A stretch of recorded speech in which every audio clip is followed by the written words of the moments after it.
I think if they can stay healthy for majority of the season and play 65, 70 games together, like this could be one of the higher usage lineups in the league, and we'll have that sample size of just how good they are. And to your point about the offensive end and the playmaking, like I think this lineup should perform at a top 5 offensive level, and we should see the Lakers actualize their offensive potential around Luka in a way that they weren't quite able to last season. Can this Lakers starting 5 win a championship? Let's take a look at, I'm going to throw my projected minutes breakdown at you, and I'm taking the trends from last season. So it is a little bit more of a top heavy rotation. You have 6 players playing 26 or more minutes, which is a little bit more than last season. You got 4 guys in the 30s, the same as last season.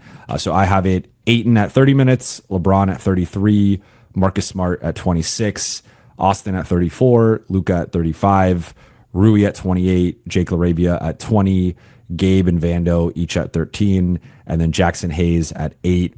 So I have Dalton Connect and Maxi Kleba just missing the cut.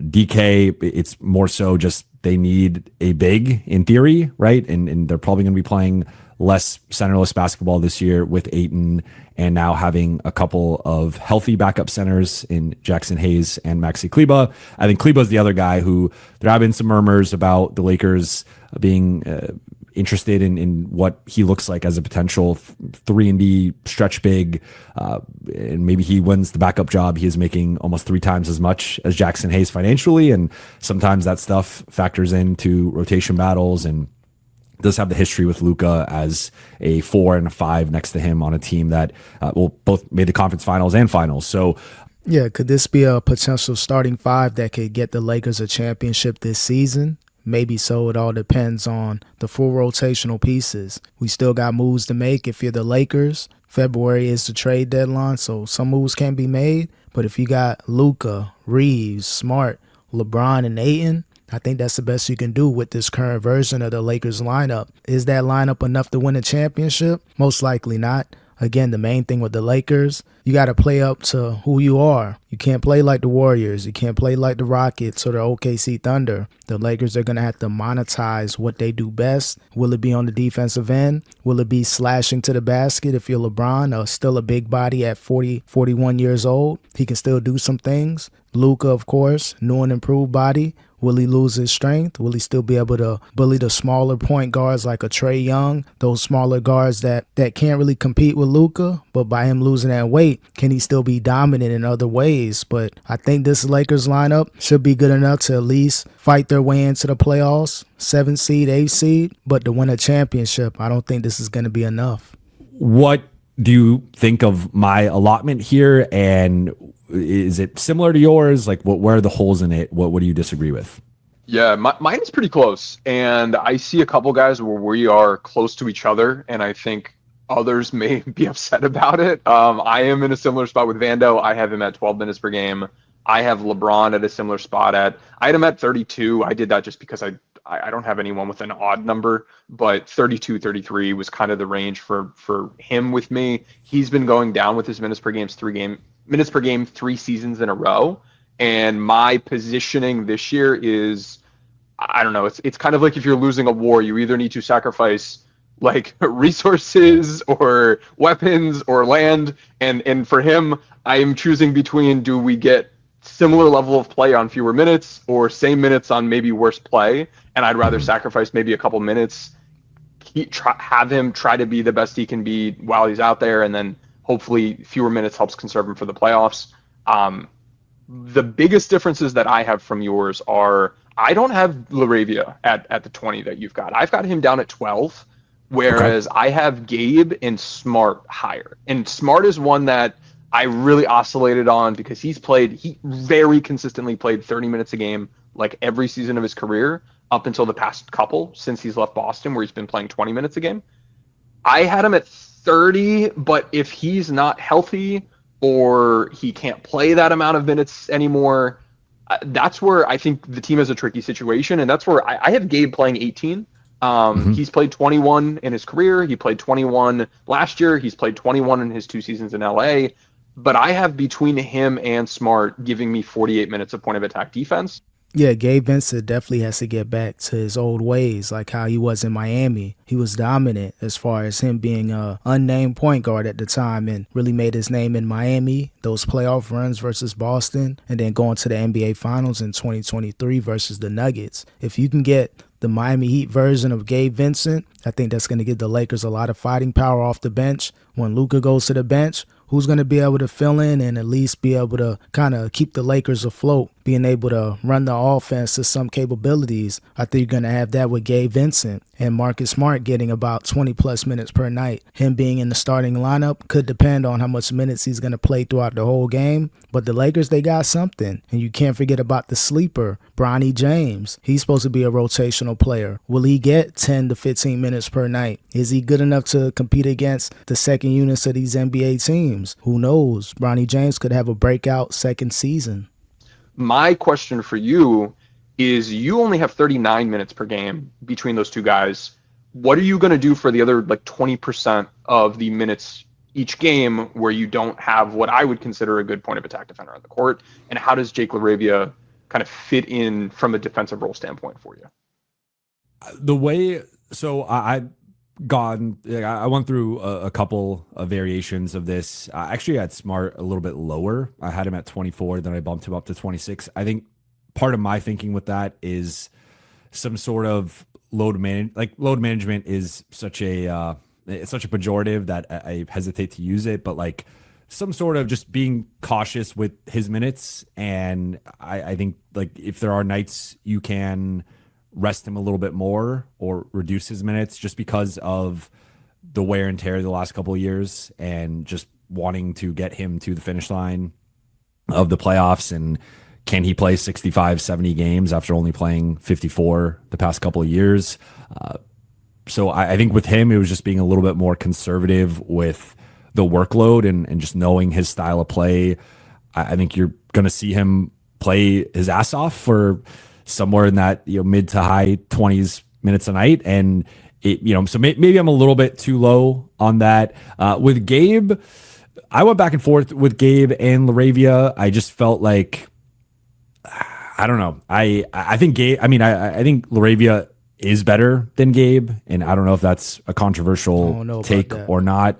I also think that if you look at it as Smart, Gabe, and Vando, that's a combined 52 minutes across those three. So I think if you have at least one of those three on the floor, I think Vando can be a point of attack guy depending on the matchup.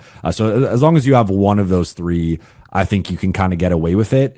Now, as far as LaRavia being better than Gabe Vincent, just based off historical data, I'm going to have to say Boo-Haw's wrong on that. But I haven't seen LaRavia play a lot when he was in Sacramento or whatever team he was on the last few years. So that could be 50-50. But if Gabe Vincent can give you what he did in Miami, he's obviously the clear-cut favorite as far as the better talent, even better than Marcus Smart. Marcus Smart's been injured, got traded to the Washington Wizards. So he's been in the middle of nowhere since leaving the Boston Celtics. So if you can get a little bit of what Marcus Smart was in Boston, mixed with what Gabe Vincent was in Miami and whatever LaRavia can do, and what's going to happen with Vando? Can he kind of go back to, he was on a good run early on with the Lakers. Can he get back to that? Defensively, this Lakers lineup should be much better than in previous years as long as everybody's healthy. So as long as you kind of divide their minutes up, the Lakers should be good as far as defensively this season.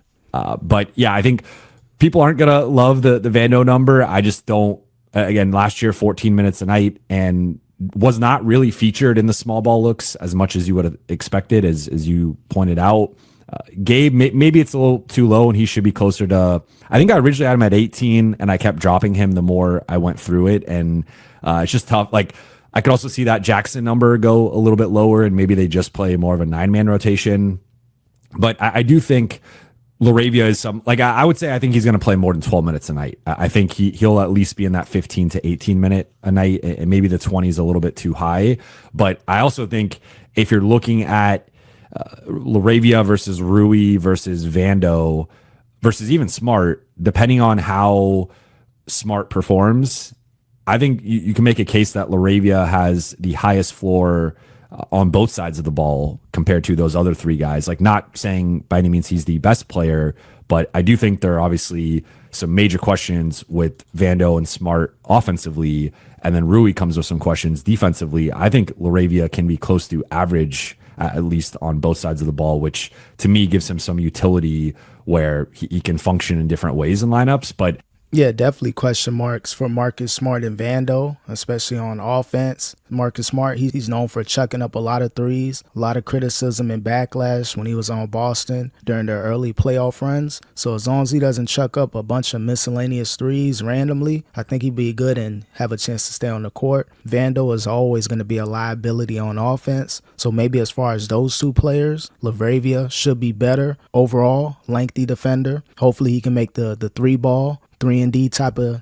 player. If he can do that, then it's going to be between him and Gabe Vincent as far as who gets the most minutes in that second unit. But either way, the Lakers have an opportunity to do something. But as far as this new lineup for this season as currently constructed, I don't think this Lakers lineup is going to win a championship. The starting five is still, a little lackluster, minus LeBron and Luka. That's pretty much it. What is Marcus Smart going to do? What is DeAndre Ayton going to do? What is Austin Reeves going to do in his contract year? Maybe he plays a lot better, demands the ball more, and becomes more efficient. With Luka and LeBron, it's only so much he's going to do in that starting lineup. But if he's able to play with that second unit, once Luka or LeBron goes to the bench, maybe he'll have some opportunities to score. But I'm with you. I wish we disagreed here, but that was my first lineup, was just this starting group. I think it should also be the closing group, and I think it should be a group that's playing ideally at least 15 minutes a night. That might be even on the low end, but somewhere in that like 15 to 20 minute a night range, depending on the matchup. But I think if they can stay healthy for majority of the season and play 65, 70 games together, like this could be one of the higher usage lineups in the league, and we'll have that sample size of just how good they are. And to your point about the offensive end and the playmaking, like, I think this lineup should perform at a top 5 offensive level, and we should see the Lakers actualize their offensive potential around Luka in a way that they weren't quite able to last season. And I think defensively, I have some concerns. Like, I keep coming back to, how do you feel about Marcus as a point of attack guy against like point guards and athletic guards? Because when I broke down his film in both Memphis and Washington, and granted, he didn't play that many games, and I only looked at this season because I didn't. Sometimes I feel like we can wish cast things when we go back and are looking at the prior season or like his final season in Boston. Like, he has not been that guy the last couple of years, so I there's a chance he gets back to it, but I don't want to just assume that he's going to get back to that. So looking at it, I felt he was clearly better against threes. Like, I thought 3 was his best position defensively, and then close between 2s and 4s. But I thought among those, like the first 4 positions, I thought 1s was his weakest position. So I still think the Lakers are kind of in this tough spot where you could maybe argue Austin is still the best point guard defender.